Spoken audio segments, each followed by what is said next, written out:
Buenos días, buenas tardes, buenas noches a la hora a la que ustedes estén escuchando la gente de Poder Ambiental. Espero que se encuentren bien.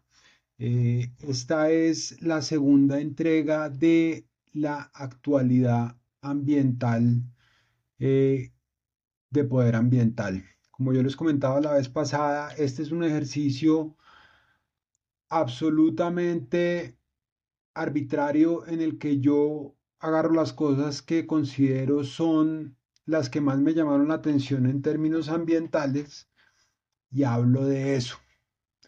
Y ustedes lo escuchan si quieren, ahí como mientras lavan los platos o se parchan. Pero entonces la idea es que por favor me dejen saber en las redes sociales si están escuchando esto y qué noticia quieren que yo cubra y como qué les parece como interesante que yo hable. Entonces, antes de empezar, me parece muy importante que vamos a cubrir como el periodo de tiempo entre el 28 y 29 de junio y el 5 de julio de 2024. Y también importante recordarles que Poder Ambiental es un esfuerzo que hago yo para hablar cada vez más y mejor del medio ambiente. Entonces, la idea con este ejercicio es que podamos tener más información para hablar de medio ambiente, no tanto desde necesariamente el activismo, sin pensar en eso como algo malo, pero verlo desde una óptica un poco diferente que es la del poder y la política, influenciada por la técnica. Entonces, si a ustedes les parece interesante este esfuerzo, por favor, suscríbanse a los canales de Poder Ambiental. En Instagram me encuentran como @poderambiental. Me encuentran también en TikTok como @poderambiental y el podcast lo consiguen en YouTube. Pueden buscarme como Poder Ambiental y me pueden encontrar también en Spotify como Poder Ambiental. Entonces, hoy vamos a hablar de cuatro noticias que a mí me parecen interesantes y son la primera, la propuesta del presidente Gustavo Petro sobre el tren elevado sobre el tapón del Darién. La segunda va a ser la construcción del Herbario Nacional en la Universidad Nacional. La tercera va a ser sobre la temporada de huracanes en el Caribe.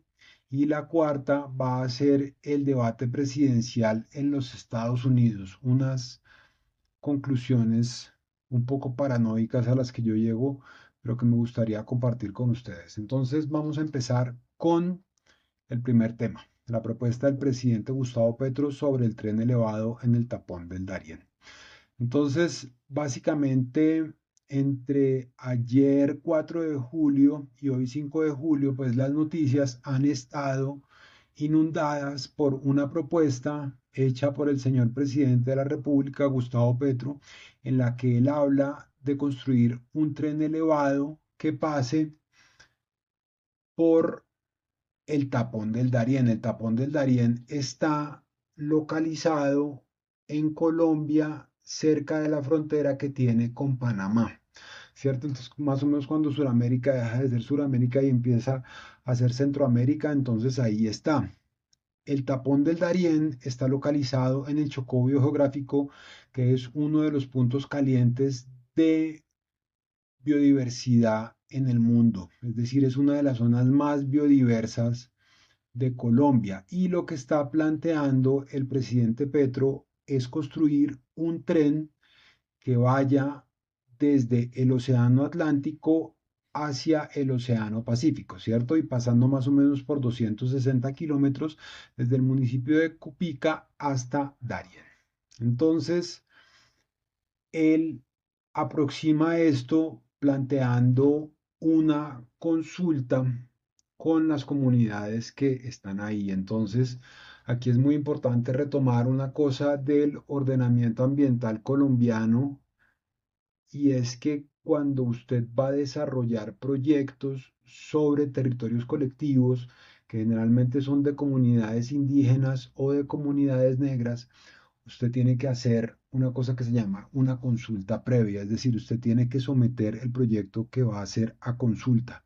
Y ese criterio de la consulta previa es lo que ha hecho caer proyectos muy grandes aquí en Colombia que en teoría no habían desarrollado la consulta previa. Entonces, por ejemplo, la fumigación con glifosato en el gobierno del presidente Iván Duque, cuando ya tenía casi que aprobada su licencia ambiental, se cayó porque se supone que no había surtido el trámite de la consulta previa y por eso no se hizo fumigación con glifosato.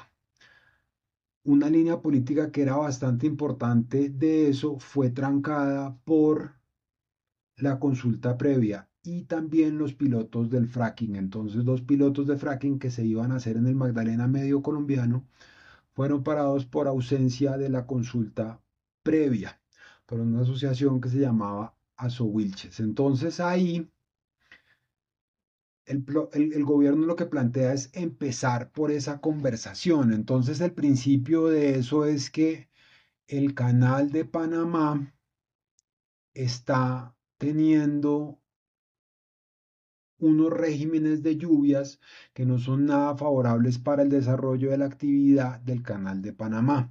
Entonces eso limita significativamente la cantidad de carga que puede pasar por el canal de Panamá. Entonces, países como Colombia y como México a través del Tren Maya lo que están tratando de hacer es juntar los dos océanos como una alternativa al canal de Panamá, ¿cierto? Entonces la carga marítima que llega por el Océano Atlántico, ¿cierto? Llega al Mar Caribe, llegaría al Darién, llega a ese punto, se pasa por tren y llega al Océano Pacífico, que diríamos es de donde vienen las cosas de la China y del sudeste asiático. Entonces, el principio de eso es que los países y que esas regiones, al ser muy ricas en biodiversidad, tienen una riqueza económica que es muy baja. Entonces las personas tienen unas condiciones de vida que son bastante difíciles. Ese es el principio de eso. ¿Cuál es el problema? El problema es que el proyecto puede funcionar bien en papel, pero la normativa colombiana desde el punto de vista ambiental busca evitar que este tipo de cosas pasen. Entonces, por ejemplo, eso se hace restringiendo el uso del suelo y la mayor figura de restricción de uso del suelo que hay en Colombia es la del Parque Nacional Natural. En, en el Chocó biogeográfico está localizado el Parque Nacional Catíos. Ese está ubicado ahí, ¿cierto? Y adicional a eso, eh, hoy 5 de julio, el Consejo Internacional, estoy leyendo acá de una nota de Cambio Colombia, durante la 36 sesión del Consejo Internacional de Coordinación del Programa Hombre y Biosfera, llevada a cabo en Agadir, en Marruecos, la Organización de Naciones Unidas para la Educación, la Ciencia y la Cultura, UNESCO, declaró el norte del Darién chocuano como reserva de biosfera. Entonces, agarró 301.625 hectáreas y dijo que era una reserva de biosfera. Entonces, pues eso es un reconocimiento internacional que yo entiendo que todavía no tiene como un reconocimiento nacional en la limitación del uso del suelo, pero aquí en la práctica lo que hay es un proyecto que busca ser de muy alto impacto económico, pero que tiene unas complejidades ambientales bastante altas, ¿cierto? Porque es pasar por una zona que es muy megadiversa, que puede tener diferentes figuras de conservación y adicional a eso, usted tiene que construir puertos en las dos puntas del tren, ¿cierto? Para que eso sea funcional. Y tienen que ser puertos grandes, ¿cierto? Para que puedan llegar a ser funcionales. Entonces, la reflexión mía acá es que hace poco, o desde hace unos años, se ha tratado de construir una estación de guardacostas en la isla Gorgona Y eso ha sido una cosa dificilísima para diferentes gobiernos. Este gobierno, digamos que ha hecho unos ejercicios muy importantes de socialización, ha actualizado el plan de manejo, ha ido al territorio con la señora viceministra, que antes de ser, perdón, vicepresidenta, que antes de ser vicepresidenta era una activista ambiental muy importante y fue allá y se cayó ese proceso una vez más por consulta previa. Entonces, a mí me parece, la formación académica mía es de ingeniería ambiental y el principio de la carrera mía tiene que ver con entender que las personas y las sociedades modifican el medio natural para tratar de vivir mejor. Entonces, lo que hace la sociedad constantemente es elegir entre males mayores y menores. Y a través de la técnica ambiental, usted lo que busca es diseñar proyectos que tengan el menor impacto posible. Pero es diferente intervenir, no sé, un potrero que tiene dos o tres vacas y dos o tres palitos a una zona tan altamente biodiversa como el Chocó geográfico. Entonces ahí está una conversación interesante a la que entra Colombia. Un antecedente internacional a mí que me parece chévere tener en cuenta tiene que ver con la construcción del Tren Maya, que pasa por los cenotes, que son como estas piscinas de agua divinas que están entre unas cuevas como de roca caliza, y por ahí está pasando el Tren Maya y eso ha sido pues un problema bastante complicado porque usted está interviniendo unos ecosistemas que son muy conservados y eso genera no solo un desmejoramiento ambiental, sino también una presión política importante para los gobiernos que tratan de hacer eso. Paradójicamente, esto que yo les estoy planteando está siendo desarrollado, por un lado, por el gobierno de Manuel Rodríguez, Manuel AMLO, ¿cierto? Manuel Rodríguez Obrador, bueno, no me acuerdo de él, pero AMLO, ¿cierto? Que es una persona más o menos de izquierda y que acaba de elegir a una presidenta muy de esa línea aquí en Colombia, de Gustavo Petro. Entonces, a mí me gustaría tratar de entender cómo la, no sé, cómo la comunidad en general recibiría este tipo de ideas si fueran planteadas desde unos orígenes políticos más de derecha.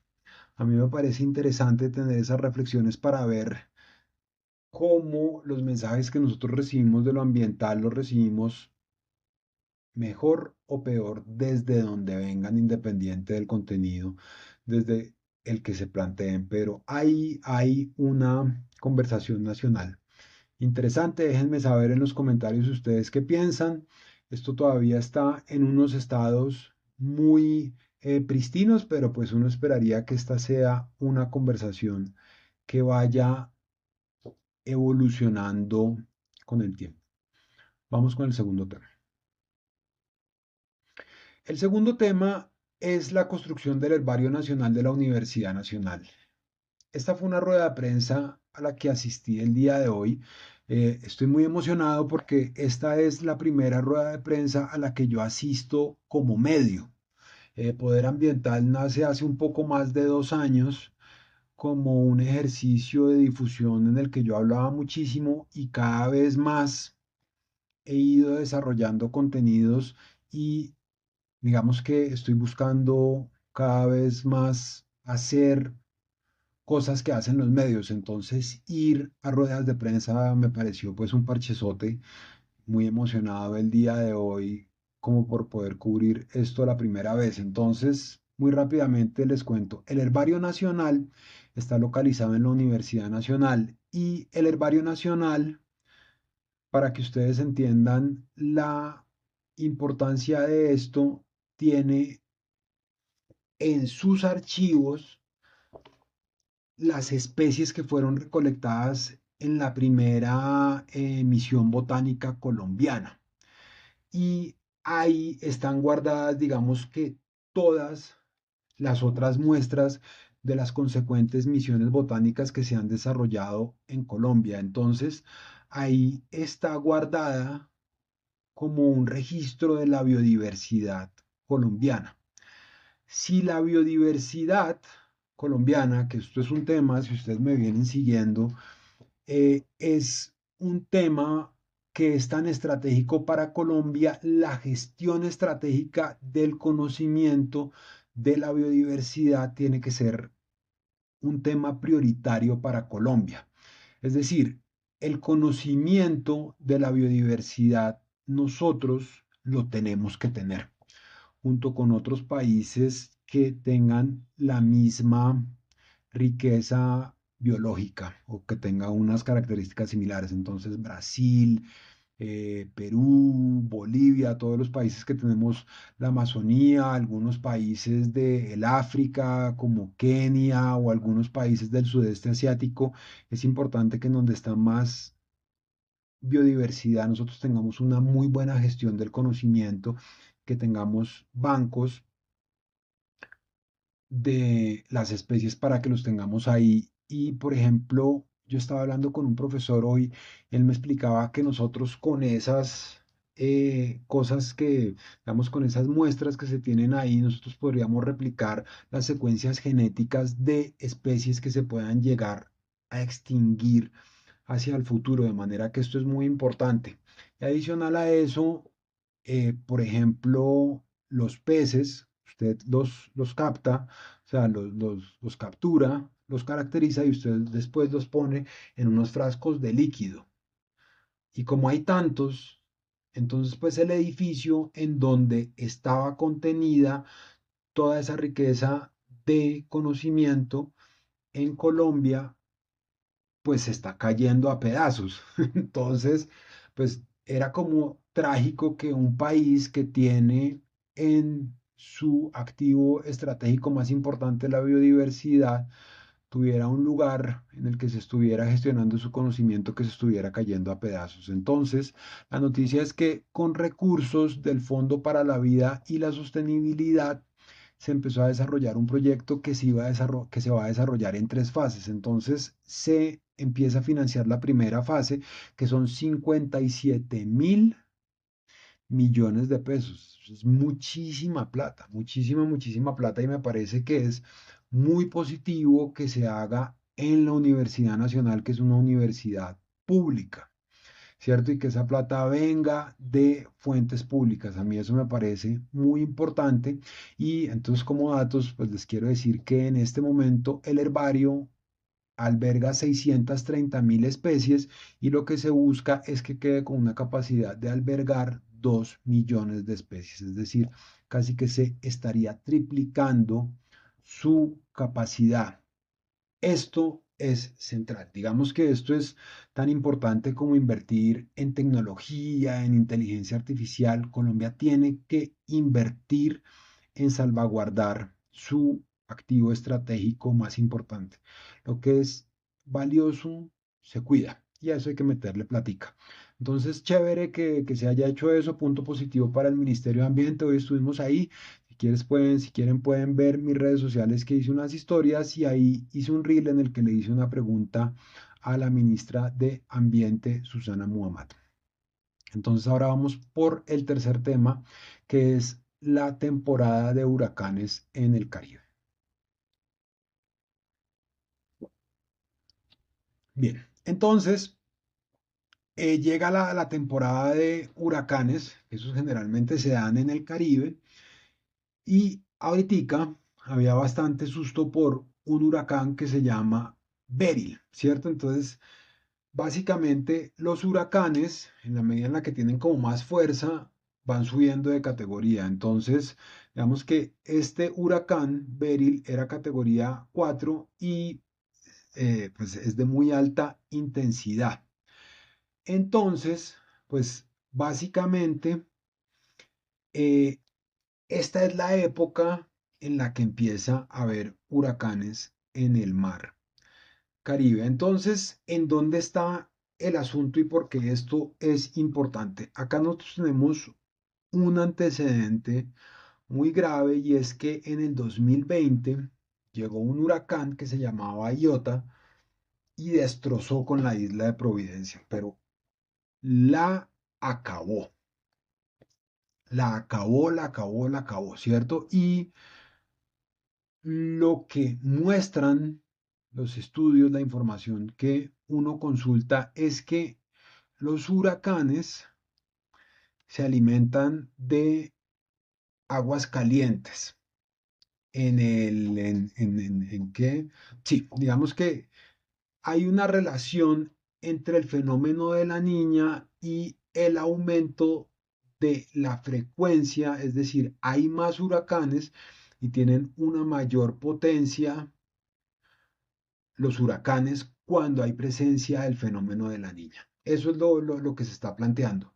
Y yo en una entrevista con Omar Vargas, que fue ex subdirector de hidrología del IDEAM, él planteaba que como resultado del cambio climático nosotros íbamos a ver cada vez más seguidos fenómenos de la niña y del niño, ¿cierto? Entonces íbamos a ver más seguido ese tipo de fenómenos y con más intensidad. Entonces, en la práctica, lo que nosotros estamos viendo acá es que cada vez vamos a tener unos huracanes más frecuentes y más seguidos que le van a pegar al Caribe. Y eso pues es gravísimo porque allá vive cualquier cantidad de gente y donde llegue uno duro puede acabar, puede matar a muchas personas y puede destruir con la economía, con los ahorros y como con los recursos para vivir que tienen las diferentes personas. Entonces, esta es una cosa que es bastante grave y un ejemplo que yo identifiqué como de la gravedad de esto el año pasado tiene que ver con que en Estados Unidos hay una empresa de seguros muy importante que se llama Farmers Insurance y ellos dejaron de asegurar casas en la Florida.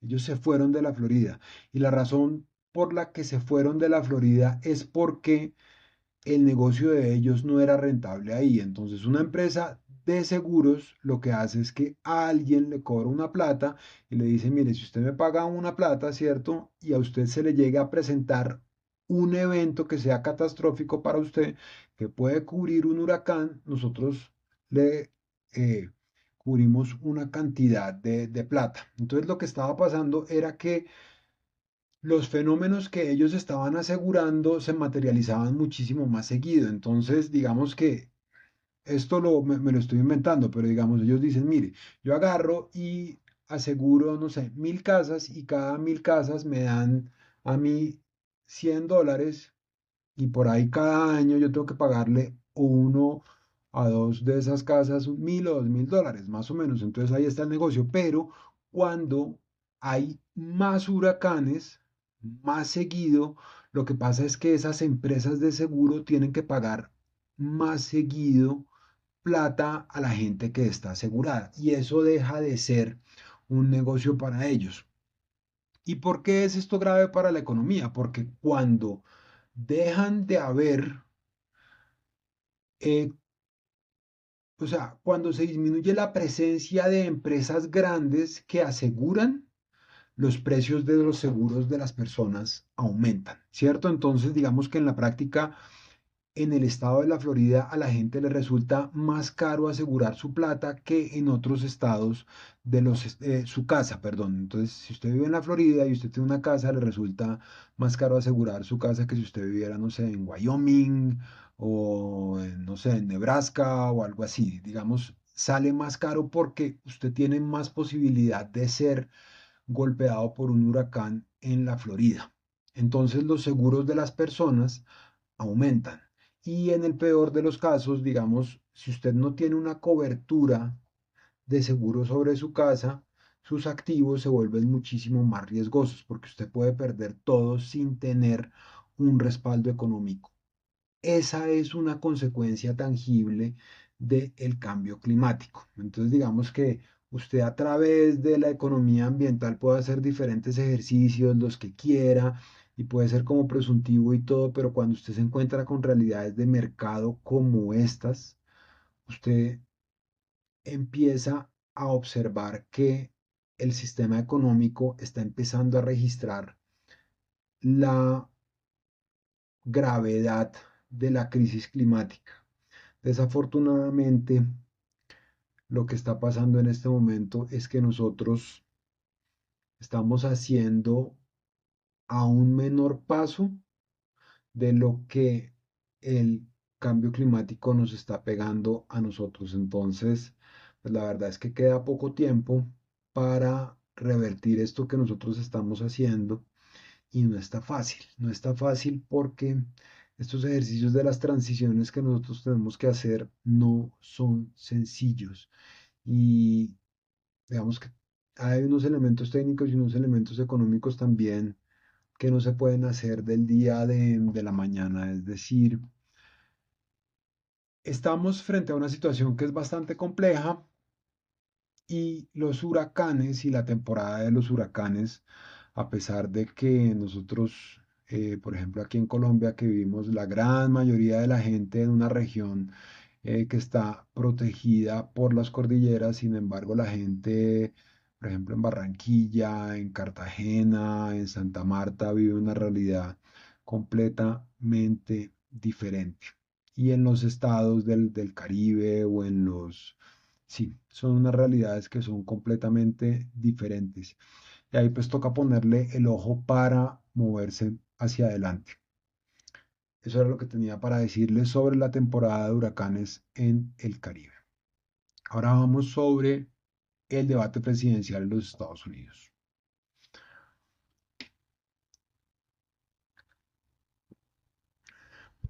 Bien, finalmente, lo que yo les quería contar a ustedes es una cosa que una vez más es bastante subjetiva porque pues yo no he visto como noticias alrededor puntualmente de esto, pero en la cobertura noticiosa lo que cuenta es que en este debate noticioso, en este debate presidencial, el primero entre Joe Biden, que es el candidato del Partido Demócrata, contra Donald Trump, que es el candidato del Partido Republicano, eh, salió mucho mejor librado de este debate el candidato Donald Trump. Entonces, ¿por qué es eso importante para el medio ambiente? En esencia, por la política asociada al cambio climático. El presidente Trump de los Estados Unidos se retiró de cumplir los acuerdos de París cuando fue presidente. Y en la que en la rueda de prensa en la que él asoció es, en la que él anunció eso, él dijo que él le tenía que cumplir a la gente de Pittsburgh y no a la gente de París. Y así se salió del acuerdo de París. Entonces, en la práctica, eso lo que significa es que las prioridades de ese país frente al cambio climático se podrían llegar a ver modificadas muy significativamente. Y eso hay que tratar de ver cómo nos podría llegar a nosotros a afectar, entendiendo que los Estados Unidos son un actor muy importante en la política climática internacional, principalmente en el financiamiento climático. Eso era todo lo que tenía para decirles el día de hoy. Déjenme saber, por favor, qué opinan, si quieren que siga haciendo esto, si no. Estoy detrás de unos invitados muy interesantes, pero me parece muy importante seguir esta conversación con ustedes por acá. De manera que no dejen de seguirme de Poder.ambiental en TikTok y en Instagram y Poder Ambiental en YouTube y en Spotify. Recuerden, lo ambiental es poderoso, lo ambiental es político. Chao.